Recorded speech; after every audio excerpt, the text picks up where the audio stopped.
Welcome to this place of possibility. This is Love's Hearth, the home of hope, a refuge for minds in search of truth, unfolding, ever beautiful, ever strange. Here, compassion is our shelter, freedom our protection from the storms of bigotry and hate. In this abode, may we find comfort and courage. Here, may our sight become vision, to see the unseen, to glimpse the good that is yet to be. Good morning, everybody, and welcome. Thank you, Jamie Dewicki, for providing today's music and song, and thank you for all you do with AV Aaron, and he does a lot. And thank you for our guest speaker, who is our very own Mary Beth Danielson. Mary Beth has been a member of our congregation since 2016. She studied theology and ministry at Garrett Evangelical Theological Seminary. She was a columnist for the Racine Journal-Times, plus the coordinator of an employment program for inmates in the Racine County Jail. She's an excellent writer. She writes for her website, marybethdanielson.com, and posts weekly fiction and Substack at Mary Beth Danielson Stories. Thank you, Mary Beth. And as an aside, I'm Jennifer Byriger, your facilitator today. Some announcements. Before I forget, Susan Bergman really needs people to step forward and offer to weed and water the garden. There's a sign-up sheet. Susan has a sign-up sheet, so look for Susan and please sign up. LGBT Waukesha Pride event was yesterday, and it was here, and wow, was it ever a success. Thank you for everyone that was here, and everyone, Sue and Sam were awesome in helping. Also, Waukesha Resist had their own protest downtown, and it too was a phenomenal success with Isaiah numbers. About 12,000 to 15,000 people. In Waukesha. And of course, everyone that went to Madison for that big protest for No King's Day, yay. We are simply a super group, and thank you everyone for everything that you've been doing. Next Sunday, June 22nd, is our June Love in Action Day. We will learn and practice ways to be inclusive with our more physically challenged friends and neighbors. Please attend and be ready to participate. June 29th is the fifth Sunday of the month. As agreed per congregational vote, on the fifth Sundays, we won't be here. So there is no service on the 29th. However, we will have service on July 4th. No, we won't. You can come, but no. On July 6th, that Sunday. Please be here. Reverend Denise Cowley will be our guest speaker. Reverend Jim begins here on July 1st, which is just around the corner.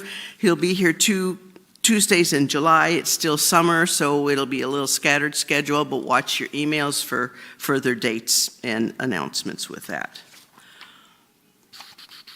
Remember, we're almost done. Remember that July and August we combine services with our sister UU churches, LCUUC in Heartland and UUCW in Brookfield. July 13th will be at UUCW in Brookfield. The address is at the bottom of the back of your order of service. Remember that we're the only 10:30 folks. The other churches start at 10 o'clock. I know we all groan, but we can do it. Please consider using the QR code on the back of your order of service for a mortgage reduction fundraiser sponsored by Mike Rivas. Actually, any way you wish to donate is very welcome. Please just denote that it is for the mortgage. Each month, we will announce the donation submitted and matched by Mike. He is matching our donation dollar for dollar, up to $50,000 limit, and this fundraiser ends, I know, right? This fundraiser ends at the end of 2025. As of this time frame, Mike just let me know that there was $1,000 donated, matching Mike with that amount. We have $2,000 already, so.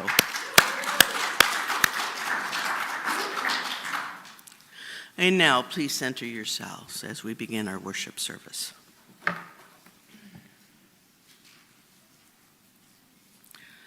We speak the language of love. In the moments before worship begins, and again when we return to the service of life, we greet one another with kind words. We chat about the days behind us and the days to come, and we speak the language of love. What do? We speak the language of love. Now we have it. We lift our voices in song, not to sing perfectly or in tune, but to hear and feel our voices from a life-giving sound, and we speak the language of love. We form a web of compassionate listening when individuals among us, embodying vulnerability, name the fears that grip our hearts, the joys that buoy their spirits. And we speak the language of love. In this congregation, we welcome a multiplicity of truths and invite them to be named out loud. We prophesy, summoning the age when justice and peace will be evident all around us, and we speak the language of love. Let us worship together, making room for one another as whole beings, tender hearts, hungry spirits, and curious minds. With our actions and with our words, let us speak. And just pretend that I'm Reverend, well, you know, pretend Reverend Colley's here, and she's going to say, what do we do?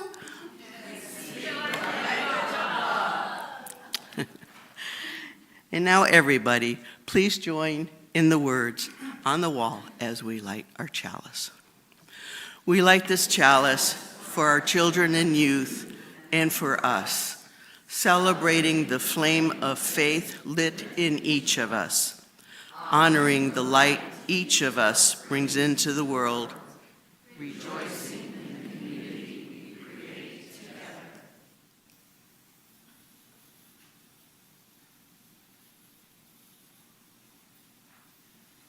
One day this will cooperate and just like right away.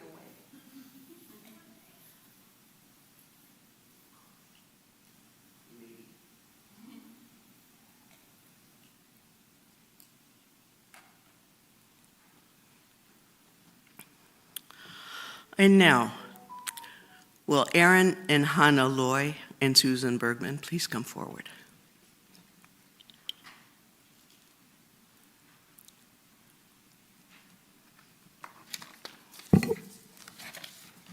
I'm thinking I have to move this. Do you want to stand over here?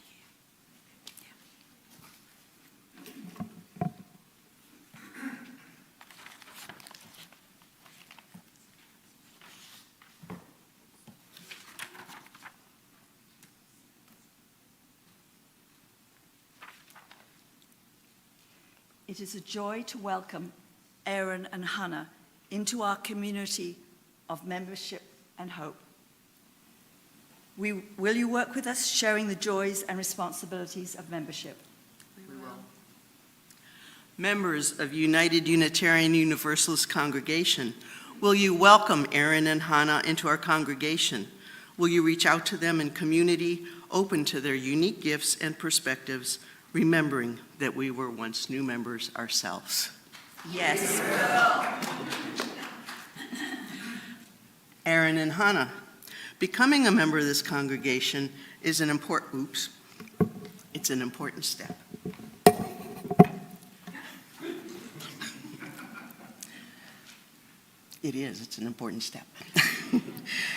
As you use, we ask you to grow in understanding and to find and share our special gifts with one another. Ours is a shared ministry. Each of us has a crucial role to play. We welcome you, and we are grateful you have chosen to join our spiritual path to ours. And now, if you would please sign the book. Signing the book signifies a willingness to participate in the life of the congregation, to share in its work and responsibilities.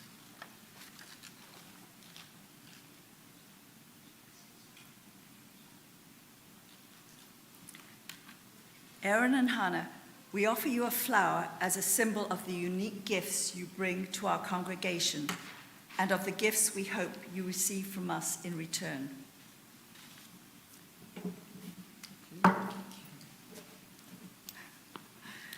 We offer you a chalice. And because there's two of you, you get two chalices. A symbol of our Unitarian Universalist faith. The chalice flame is lit to create sacred space for worship, prayer, meditation, and singing. And now everyone join with our words of welcome. Aaron and Hannah, we welcome you as equal members of United Unitarian Universalist congregation of this faith in our shared spiritual journey. Welcome.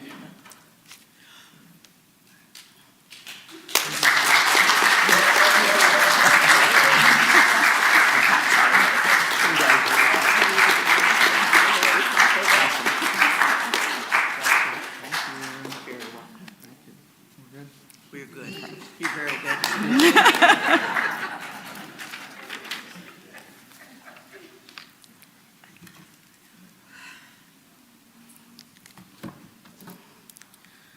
That was fun. Aaron and Hannah asked us to sing as our opening hymn, "Great is Thy Faithfulness." Please rise in body or spirit as we sing together.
Let us enter into a space of welcome and hope, of promises and love, as we welcome the following youngsters into our community.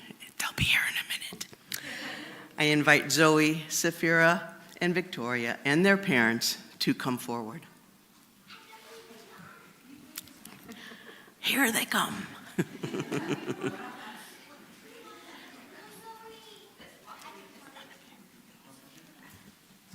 Atta girl.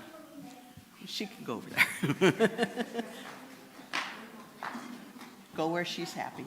She can go where she's happy. There you go.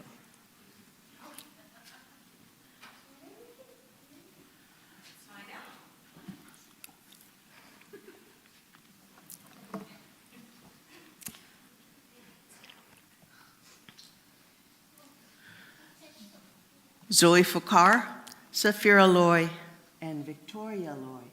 Hi, guys. We welcome you into our congregation here at United. Zoe, you have been a big part of this congregation since you were born. And Sapphira and Victoria, you have easily found your way into all of our hearts, also since your very first visit with us.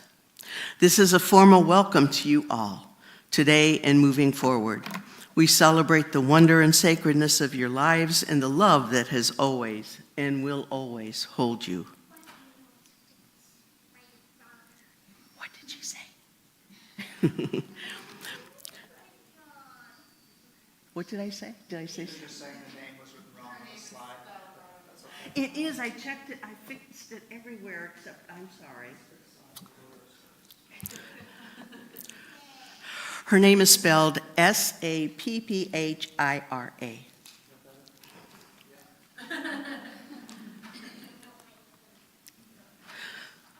We shall enjoy being a part of your story.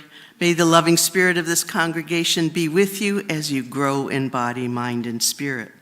Congregation and parents, if you could say these words on the wall. Welcome, Zoe, Sapphira, and Victoria. May we great love. May you feel great joy. May we help in your spiritual growth.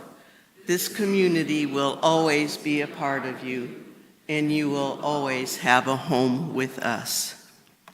Hey, guys. I don't want them to be near the candle. Could the three little buggers come over here?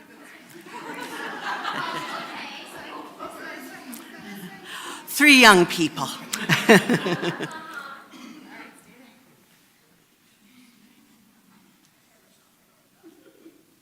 I would like to give you each a gift to remember that you are loved in this congregation. That means all these guys out here and all these guys, all the people you're going to meet through the years as you're here with us. These piglets, hey guys. These piglets are turning 1 year old. They're triplets, I guess. And their birthday is June 23rd. They symbolize our UU values, which you'll learn as you get older and probably already know, some would be my guess, where you will continue to grow, learn, and do things as we develop. As you grow, you will learn the big words that these guys represent. For now, love, and hug your jet pigs. And you know what you need to do? Give them names.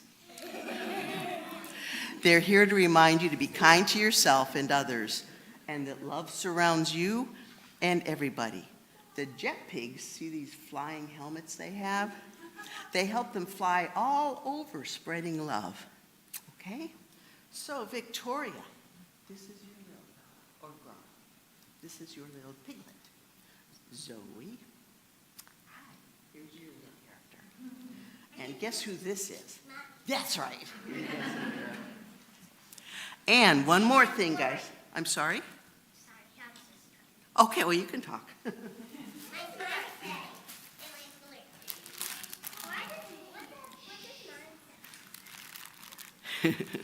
And here, guys, is a kite for each of you. The two, Sapphira and Victoria, kind of practiced with one yesterday. But they are here for you to make your very, very own. You know why? When this opens, it's white. It's a white kite, and you can draw anything you want on it. They become your kites. You fly them as one day you will fly, spreading your wings as you know and share the love that is. Amen, and may it be so. Here you go, Pumpkin. Yes, I know, right? Oh, hi. And here's, I'll give these to Dad. Thank you, parents, and thank you, kiddos. Let's welcome the kids.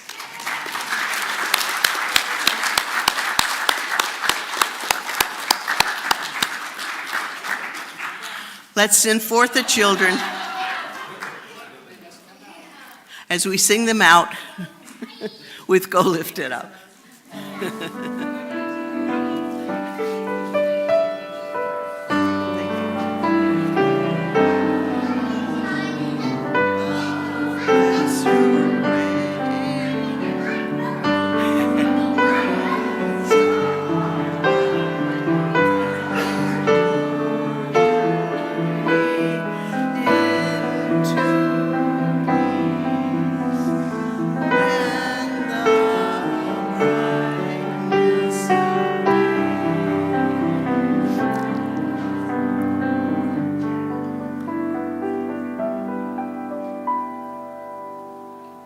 I think that was a success.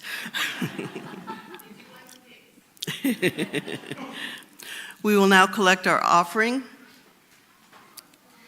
Once a month, we share our offering plate collection with different social groups. Today, we are sharing the plate with LGBT Waukesha. This group is dedicated to the social and emotional well-being of the LGBTQIA+ community and its allies in and around Washington, wherever we are, Waukesha County, not Washington. They run multiple events throughout the month, both in person and online. These events are open to anyone of any age, gender, race, ethnicity, religion, ability, sexuality, and any other trait. The offering will now be collected.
I have a sermon, but I have a story that this service is reminding me of right now. Jennifer doesn't know I'm going to take this extra minute. When I was in seminary, I had an amazing teacher, Paul Hessert, and when we were studying Christology, who is Christ, what does that mean? He was talking about being at the Art Institute in Chicago one day, and it was one of those days when there was like a docent who teaches you what the paintings are about, and there was like 30 little kids in their chairs, and there was all this stuff going on. And he walks into a room, and I don't remember the painter, but I can see it in my mind. It's a huge, mostly dark painting, and there's Christ on the cross, but there's the disciples' faces, and there's some sunshine or moonshine. There's like stuff all over. And the docent has been explaining to the kids that artists are beginning to understand perspective, and they're beginning to get their act together. And in this painting, we're almost there, but not there yet. There's too many focal points. And then all the kids pick up their chairs and they're walking out, and Paul Hessert is still standing there. And then the docent goes, unless that's what he means, what happens when Christ is present. There's too many things going on. And I always think of that story when there's so many things we can log onto at once. This is what it means to be in the presence, I suppose, of Christ, or faith. We're going to talk about the story of Jonah. The story of Jonah in the big fish, or the whale, however you want to say it, is one of the most recognizable stories on earth. It's in the Quran, it's in the Torah, and it's in our Bible, which is a lot of press for a book that is 48 verses long. Here are the events of this small story whose main characters are Yahweh and Jonah and Nineveh the city. First, you know that Yahweh is the Hebrew word for God, but in what is surely early Jewish wry humor, Yahweh translates to, my name means I'm not going to tell you my name. Yahweh talks to the prophet Jonah. Go to Nineveh, Jonah, and tell them to repent or be doomed. Jonah is not cool with this request to travel east to the largest and most secular city on earth at that time. Nineveh had a reputation as a place where upright Hebrews would not go. You may know places like these. Hint, these places are usually the places with the best music. Jonah takes passage on a boat going west on the Mediterranean, trying to get out of Yahweh's line of sight. We are told he is sailing for Tarshish, which is quite likely the ancient Hebrew's name for Cadiz, which is still a Spanish port city on the Atlantic Ocean. Tarshish, or Cadiz, is so old it was founded by the Phoenicians. Jonah will not make it to Spain. There is a storm. The sailors try to figure out who did what that made the gods assault them with this storm that's going to drown them all. Jonah says, "Oh, it's me. I am the cause of this storm. Throw me overboard." So we already learned this. Jonah realizes that Yahweh still knows where he is, and Jonah is no coward.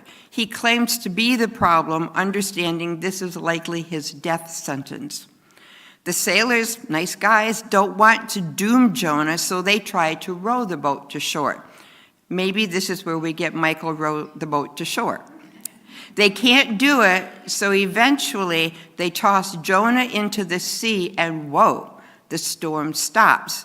The sailors are amazed, and they talk about who this guy's God must be. As you know, Jonah doesn't drown. A big fish, the whale, swallows him, and Jonah spends the next 3 days literally in the belly of the beast, prefiguring Jesus' 3 days from crucifixion to resurrection. This 3 days lost to humankind theme is one of the reasons the book of Jonah will be retained in the canon of the whole Bible. Jonah knows he's doomed to die. There's no exit sign inside a whale.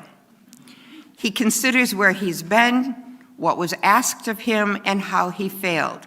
And then, and this is one of the most profound things to understand in this story, and to me is the reason why this book is in the canon, Jonah does not pray for help. Jonah gives thanks. The flood was around me, waves and billows passed over me, seaweed wrapped around my head, and I was cast away from Yahweh, and my soul fainted. But I am saved, and I am thankful. At that point, Yahweh causes the fish to vomit Jonah up onto the shore, thus ensuring all children raised on Bible, Torah, and Quran stories for the rest of recorded time will respond, yuck. Jonah goes to Nineveh. Because I like details like these, I looked on Google Maps. If the ship went down along the eastern Aegean, which is where a lot of ships went down and probably still do, Jonah made it to the shore in Turkey, he would still have had to walk 1,000 miles to Nineveh, which is these days a World Heritage archaeological site inside of Mosul, Iraq. If you know anyone who's been to Mosul, they've been to Nineveh. It would take about a month to walk, although crazily, this would have been easier for Jonah than for us, since one would have to walk through Syria, and no one is doing that these days. Google Maps has a yellow caution icon on the route. So, 3 days in the fish and a month on the route, Jonah had some time to get his message together. Takes me about a month too. He must have preached a heck of a come to Jesus sermon, because the scriptures say the king and the city listened and repented, asking Jonah's God, Yahweh, for forgiveness. Jonah had obeyed what Yahweh said. He had preached repentance to Nineveh. This is where the story gets so odd and confusing that commentators and theologians will be discussing this for nearly 3,000 years, and here we are this morning, right? Jonah isn't happy. He did what he was supposed to do. He preached about Yahweh. The people repented. Job done, right? Nope. We're told Jonah hikes up into the desert cliffs outside Nineveh to watch Yahweh destroy the city. It's hot in Iraq. While he's sitting there, a vine grew up over his head, creating a sort of cool place from which to watch the show. Except there was no show. Yahweh doesn't destroy the city, and Jonah is ticked off. Why did Yahweh not destroy Nineveh like he said he was going to do? And also, the vine over his head shriveled in the night, and Jonah's back in the hot, blinding sunshine, and Jonah's mad about that too. The next line is not Jonah. This is Yahweh talking. And should I not pity Nineveh, that great city in which there are more than 120,000 people? Right here, this question is where the book of Jonah ends, with Yahweh talking about all of humanity and not about Jonah's interior spiritual life. Almost as if, from Yahweh's point of view, this is not so much the story of Jonah as it is a story of Yahweh caring about humankind on earth. Well, I did a fair amount of background reading about the character and book of Jonah, and I learned way more than we have time to talk about, and aren't you glad? But here are two things. One is that all of the people who commented on Jonah enough to get their stuff written down for fellow religious types to read, nearly all of those people are, you guessed it, men, and most of them were white men. Secondly, they all talk about obedience. Jonah had one job and he ran from it. When he had his conversion in the big fish, he came out and he walked to Nineveh, thus he obeyed God. For many of those male preachers and commentators, this is kind of the end of the story. But it's not the end of the story because Jonah isn't happy about the salvation of the city, and that makes no sense. Probably it points to the era or eras in which Jonah was written and rewritten, but that's the stuff I'm not going to tell you about. I got confused too. Perhaps Jonah stands in as a symbol of Israel. Thus, Jonah, Israel, doesn't want the Gentiles in Nineveh to get ahead of the Hebrews. Maybe the story is about the survival of those who understand and worship Yahweh the best. And no one wants weird immigrant Gentiles to show up Yahweh's actual favorite people, which they were sure was the Hebrews, which tells us that even 3,000 years ago, God's people could not live in trust and mutuality with their neighbors. So there's that. Jonah isn't a simple Aesop's type fable with a moral at the end that tells us how to behave. Jonah is social media and network news telling us about Gaza and ICE arrests, law enforcement that hammers the poor and excuses the rich. You know this phrase, Yahweh is here for me, not for them. We've heard this. But to me, the story of Jonah is very much like a dream, the kind of dream one has when they are working through hard issues in a hard time. A dream where God talks and death nearly happens, but then doesn't. There's a sea, a shoreline, a long trek across a desert, a huge city filled with people who don't know what they are doing, a long, high view over that city, waiting for a cataclysm that almost comes but then doesn't. A mysterious vine that grows up out of a barren desert cliff and then just as mysteriously shrivels. You know who pays attention to dreams? Weirdos, seers, prophets, therapists, and women and men who live hard lives without enough resources to keep them safe. People who are facing fear and loss, young people who don't know what direction to go. So let's look at Jonah again. God told Jonah to deliver a message. And I think maybe this is where we want to dig in. It's so easy to skip over statements like, God told Jonah. If we are skeptical at all, we half-heartedly assume those old-timers really believed God was whispering in their ear. Really? How did God speak to people then? How does God speak now? What compels some of us to act, not for income or advancement, but to bring mercy and justice to others? How do we hear God? For me, the answer revolves from that Hebrew word, Yahweh. My name means I'm not going to tell you my name. I have experienced profound moments in my life, and so have you. When we experience loss, when we hold a new baby, when we witness a moment so beautiful that we stop on our tracks to take it in, moments that are good or awful or dear or strange, moments when we almost get outside our own heads. And then, at least for me, I cannot ever wrap my head around this, how vast the universe is, how it slaps us with its expansiveness and awe. Alice Walker wrote, "I think us here to wonder."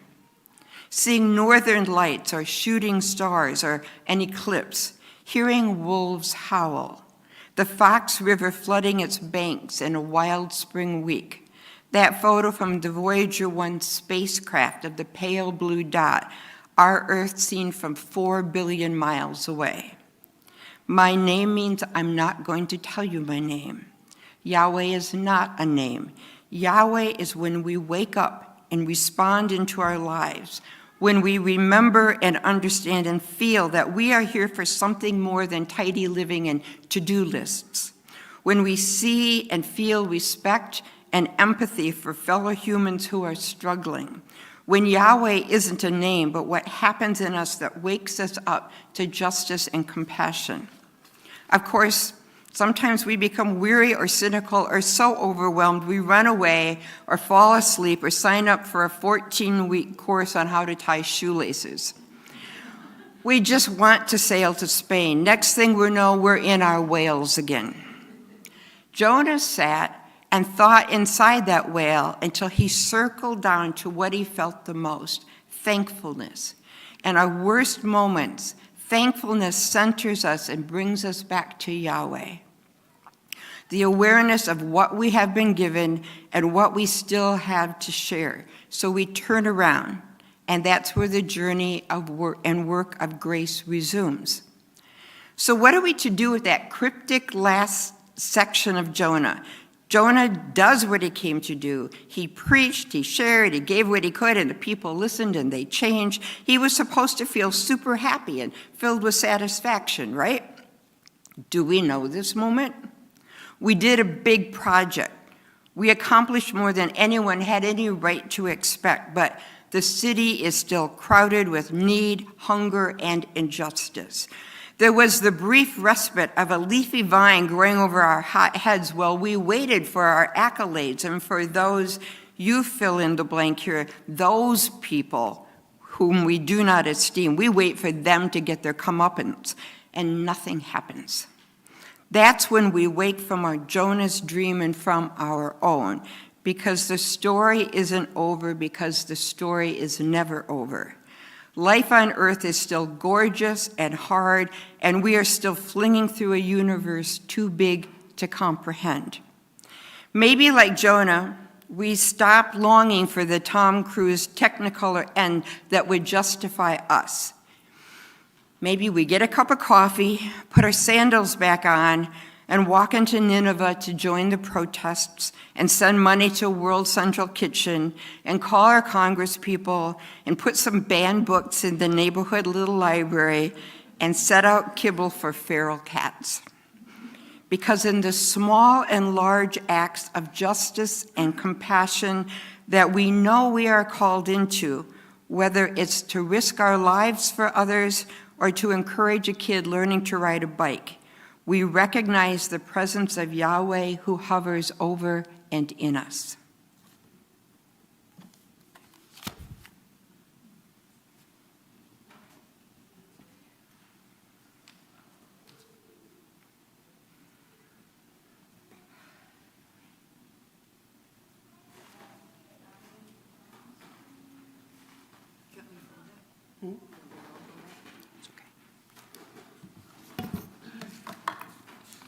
Thank you, Mary Beth.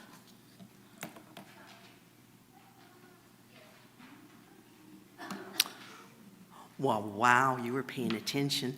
Hi, guys. We did not need Sarah to come and get us. I'm sorry, what? We didn't need Sarah to come get us. Oh. Today we gather here to celebrate an important rite of passage for some very special members of our church. Don't know who that would be. It is a great gift of faith communities that we become part of one another's lives. One of our jobs is to be a life witness for one another, to celebrate with one another the milestones and joys, even as we provide comfort and support for one another during challenges and losses. This is a part of what it means to be a spiritual community. In the coming of age ceremony, we have the sacred opportunity to say out loud to these young people what is always true, but often goes unsaid. This is where I say, will Molly and Isabel please come forward? You did good. With your parents.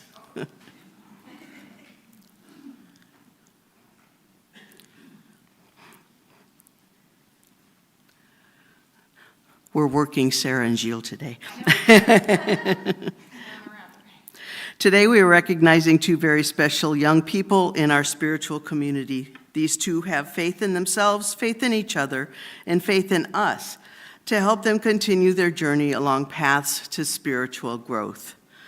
Molly Guilfoy and Isabel Foucault, may you grow in your understanding of our UU values, the values of justice, equity, transformation, pluralism, interdependency, and generosity. All of these values are important and fueled by the strongest of all, love. Now repeat all those values back. I'm joking. I'm joking. These guys are great to work with. Love holds us together and is at the very center of our shared values. Parents, you're going to have to turn around. Would you please say these words to your daughters?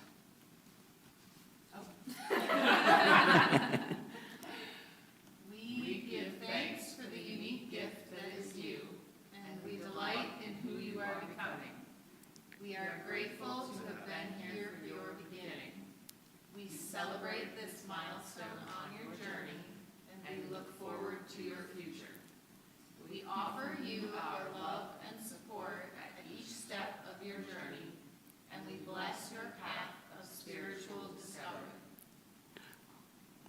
No yawning, Isabel. And now, parents, you may return to your seats.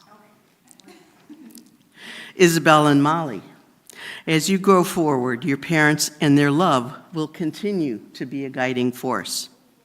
Their love is ever present, even as you become more independent. And now, I want to invite all of you to say these words to Isabel and Molly. Well, sure I do. There we go. We give thanks for the unique gift that is you. We offer you our care and the gifts of spiritual community.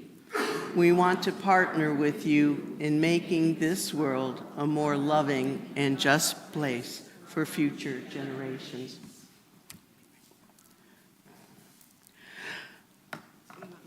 It's okay. Here. Girls, come here. I want you guys to accept these gifts. These are...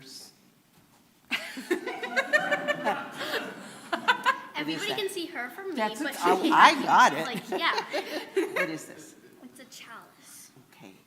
So these are for you to wear whenever... Oops, probably not like that. This adjusts. I'll let you do that because you're probably much more adept at it. And let's see if I... Yeah, let her do it. She's a big head.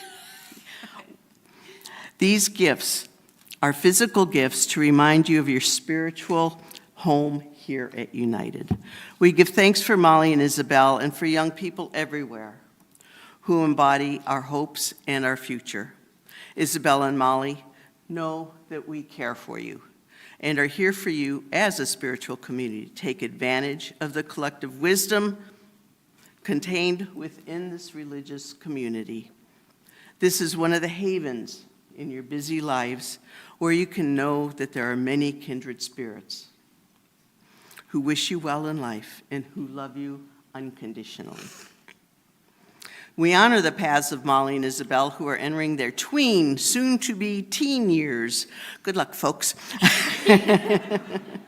And all the excitement, challenges, and growth in body, mind, and spirit that is ahead for you.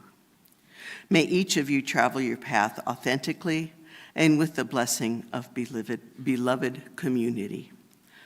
Blessed be and amen. Also, you guys, no, you don't get this. These are journals that as you go through your next years, write your thoughts, do whatever, these are yours to do with. And because they're tweens and not full-fledged teens yet, they're still kids at heart, right? So they also get kites that they can draw on. And you guys, there's a bunch of colors that you guys can all share. Sorry, And no, I'll they're mine. entrust you with those. Well, you get two. Oh, well, no, you don't. They're kind of squished together. Someone's missing. This is for you and I don't know. We'll figure it out. I'll give it to Zoe. Can we welcome?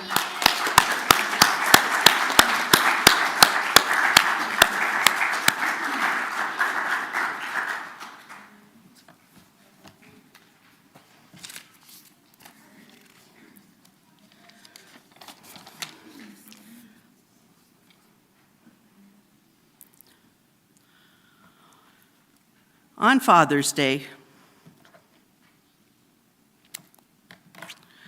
we honor those people who have been teachers, confidants, and friends. We acknowledge that this is not biology that makes a parent, but love and attention. For those of us who have lost a father or a child, we hold their memories in our hearts. For all of those who are fathers, we ask for continued help in discerning how best to care for our children, whether they are 5 or 50 years old. My son's gonna be 50.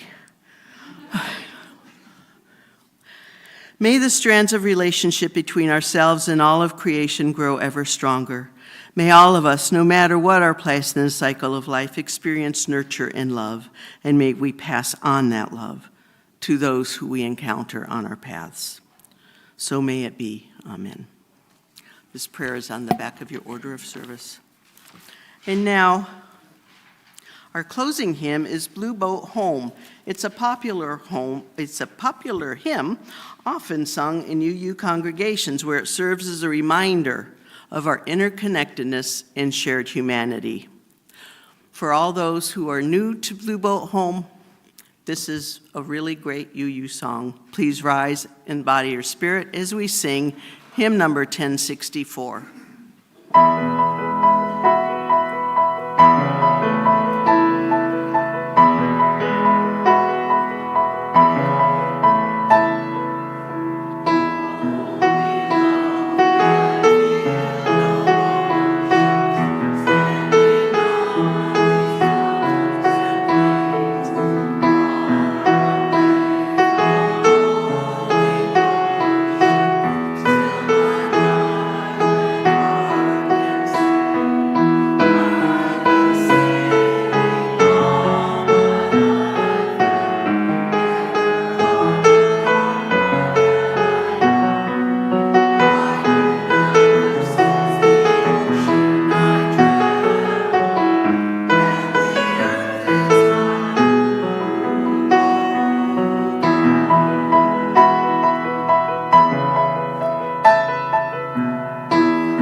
welcome to you. For all who see God, may God go with you. For all who embrace life, may life return your affection. For all who see a right path, may a way be found. And the courage to take it up, step by step. Please join everyone downstairs for coffee, snakes. No.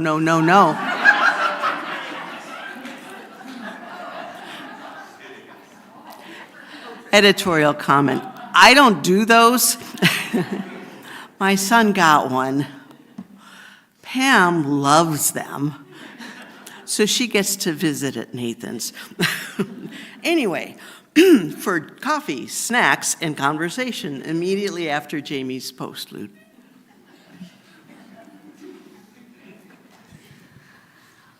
Rachel Platten wrote this song for her daughters, and I thought it was very appropriate with so many young girls being featured today, but it is a song about overcoming hardships in life and realizing that we all have to go through that, but that we do have a community around us to support us.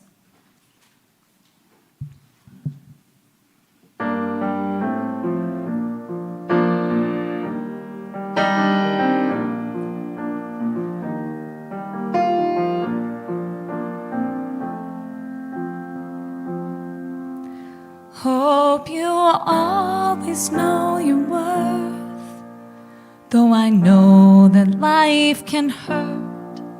Hope you know that you can turn to each other.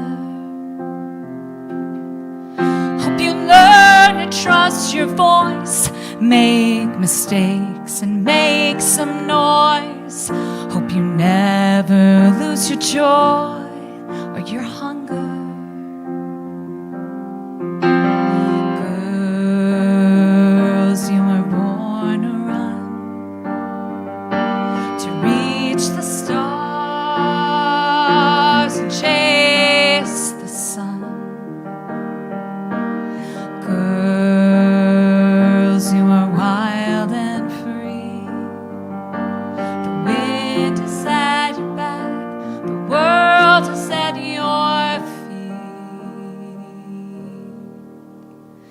Sometimes life can feel unfair, broken hearts you can't repair. Sometimes you might be scared that no one gets you. It's not easy being brave when tears are falling down your face, but that's how you'll find your strength, so I will let you.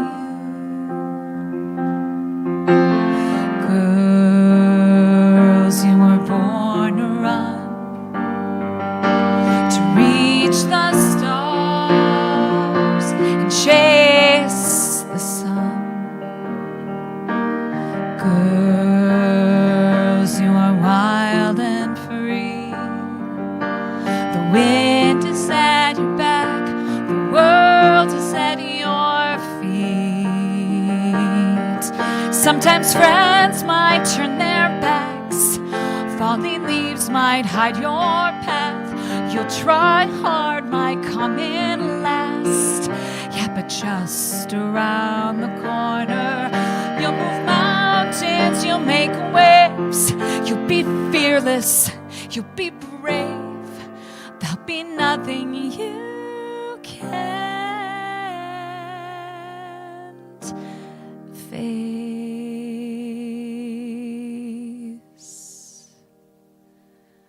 Hope you always know your worth, though I know that life can hurt. Hope you know that you can turn to each other. Hope the road ahead is clear. I hope you know when you are here that you'll always have the love of your UU members.